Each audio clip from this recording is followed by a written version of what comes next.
अक्सर कहा जाता है कि नदी को रास्ता नहीं दिखाना पड़ता, वो अपना रास्ता स्वयं बना लेती है।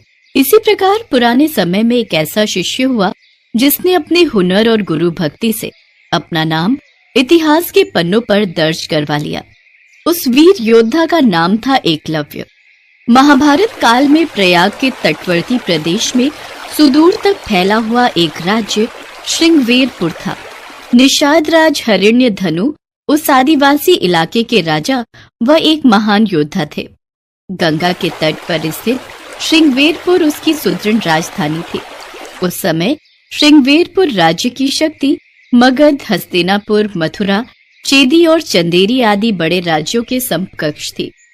निषाद राज हिरण्यधनु और रानी सुलेखा व उनकी प्रजा सुखी और संपन्न थी। निषाद राज हिरण्यधनु की रानी सुलेखा ने एक पुत्र को जन्म दिया जिसका नाम अभिद्युम्न रखा गया। बचपन में वह अभय के नाम से जाना जाता था। बचपन में जब अभय शिक्षा के लिए अपने कुल के गुरुकुल में गया तो अस्त्र शस्त्र विद्या सीखने लगा। शाबाश एकलव्य, तुम्हारी अस्त्र शस्त्र के प्रति लगन और एक निष्ठा को देखते हुए आज से तुम्हारा नाम एकलव्य होगा। एकलव्य ने गुरुकुल में अस्त्र शस्त्र की सारी शिक्षाएं ली, पर एकलव्य को अपनी धनुर्विद्या से संतुष्टि न थी। इस कारण धनुर्विद्या की उच्च शिक्षा प्राप्त करने के लिए एकलव्य ने उस समय धनुर्विद्या में दक्ष गुरु द्रोण के पास जाने का फैसला किया। पिताश्री, मैं गुरु द्रोणाचार्य जी से धनुर्विद्या सीखना चाहता हूँ, इसलिए आप मुझे उनके पास शिक्षा ग्रहण करने के लिए जाने की आज्ञा प्रदान करें।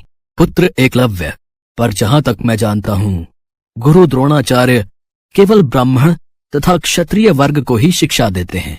मुझे नहीं लगता कि वे तुम्हें शिक्षा देने के लिए मानेंगे भी या नहीं। पर पिताश्री, मैं एक बार बस उनसे इस विषय में बात करके लौट आऊंगा। यदि वे शिक्षा देंगे तो मैं अपने आप को भाग्यशाली समझूंगा, अन्यथा उनका आशीर्वाद पाकर लौट आऊंगा। एकलव्य धनुर्विद्या सीखने की धुन और द्रोणाचार्य को अपनी कलाओं से प्रभावित करने की सोच लेकर उनके पास गया, परंतु गुरु द्रोणाचार्य ने उसे शिक्षा देने से इनकार कर दिया। एकलव्य इस बात से तनिक भी आहत न हुआ और उसने वहीं जंगल में रहकर धनुर्विद्या प्राप्त करने की ठान ली।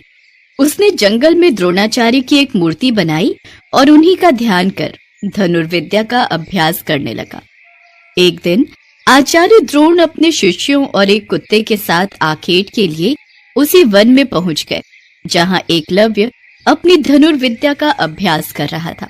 द्रोणाचार्य का कुत्ता राह भटक कर एकलव्य के पास पहुंच गया और भौंकने लगा।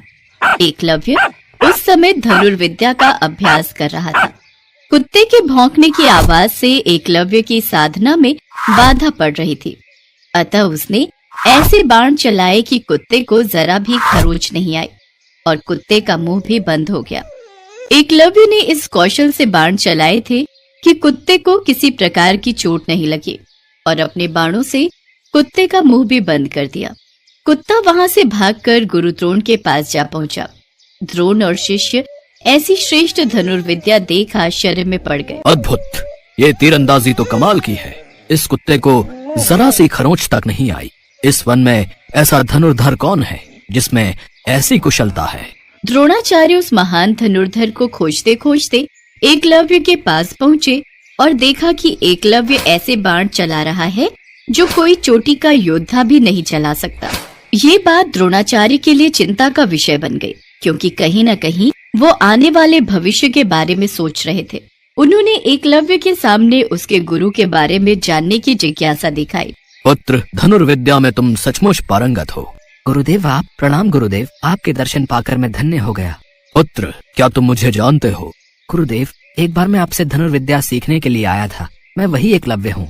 हाँ, मुझे कुछ याद तो है, पर तुमने ये धनुर्विद्या किससे सीखी? तुम्हारे गुरु कौन हैं जिन्होंने तुम्हें ये शिक्षा दी? मैंने तो आप ही से ये धनुर्विद्या सीखी है गुरुदेव, वो देखिए।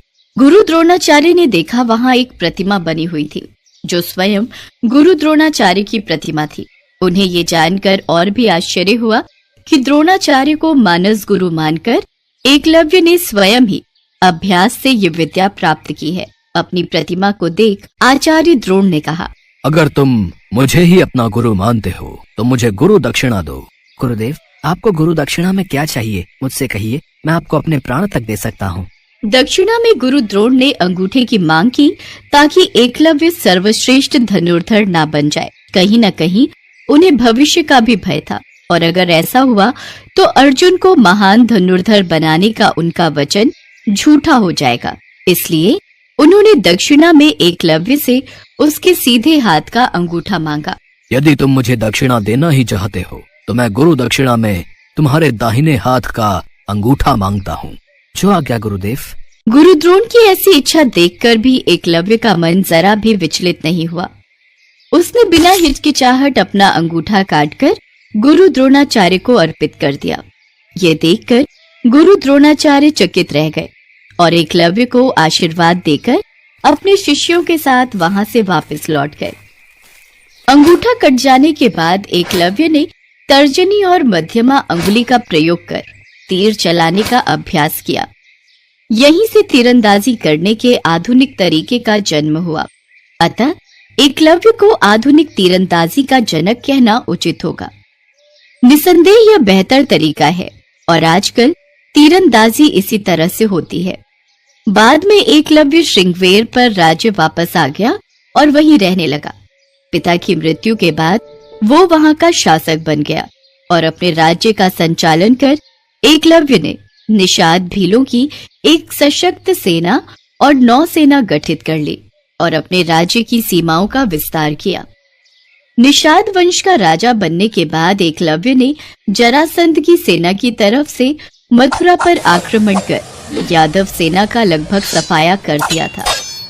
यादव वंश में हाहाकार मचने के बाद जब कृष्ण ने दाहिने हाथ में महज 4 अंगुलियों के सहारे धनुष बाण चलाते हुए एकलव्य को देखा तो उन्हें इस दृश्य पर विश्वास ही नहीं हुआ। एकलव्य अकेले ही सैकड़ों यादव वंशी योद्धाओं को रोकने में सक्षम था। इसी युद्ध में कृष्ण ने छल से एकलव्य का वध किया था। उसका पुत्र केतुमान महाभारत युद्ध में भीम के हाथ से मारा गया था। जब युद्ध के बाद सभी पांडव अपनी वीरता का बखान कर रहे थे तब कृष्ण ने अपने अर्जुन प्रेम की बात कबूली थी। हे अर्जुन, तुम्हारे प्रेम में मैंने क्या क्या नहीं किया है। तुम संसार के सर्वश्रेष्ठ धनुर्धर कहलाओ। इसके लिए मैंने द्रोणाचार्य का वध करवाया, महापराक्रमी कर्ण को कमजोर किया और न चाहते हुए भी तुम्हारी जानकारी के बिना भील पुत्र एकलव्य को वीर गति प्रदान की। और इन सब के पीछे केवल एक ही वजह थी कि तुम धर्म के रास्ते पर थे, इसलिए धर्म की राह कभी मत छोड़ना। एकलव्य की महान गुरु भक्ति के कारण उसका नाम सदा के लिए इतिहास के पन्नों पर लिख गया। आज भी जब सर्वश्रेष्ठ गुरु भक्ति की बात आती है तो महान शिष्यों में एकलव्य का नाम सर्वप्रथम आता है।